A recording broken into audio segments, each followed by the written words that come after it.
Okay, so ito pong hinanda ko na mga kubyertos. Ang tawag po dyan ay table appointments. Okay, so sa table appointments po ay nahati po yan sa 4 na grupo. So ang first group ay tatawagin po natin Halloware. So ito po yun. Kasama po si Trey at si Coffee Maker. Halloware. So pag sinabi po natin Halloware, sila po yung accessories or design sa lamesa. Anik-anik, kumbaga. Pangalawang grupo, ito po, ang tawag po dito ay silverwares or flatwares. So, sila naman po yung ginagamit natin pangkain nung niluto po ninyo.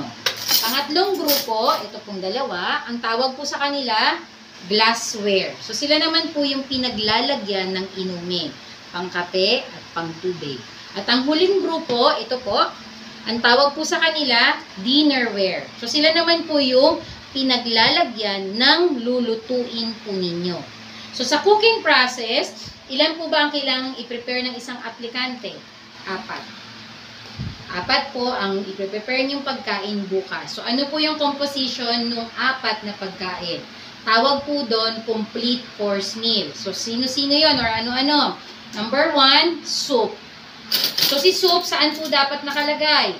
Soup bowl at underliner. Paano kainin si soup?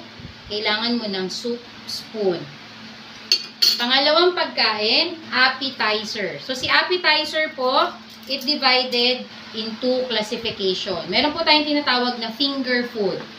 So, ano-ano yung finger food? Sila po yung tuna canapé, cream cheese canapé, at clubhouse sandwich. Kung titignan nyo po yun, at kung nabasa nyo naman na po, ang major ingredients ng 3 binanggit ko, tinapay.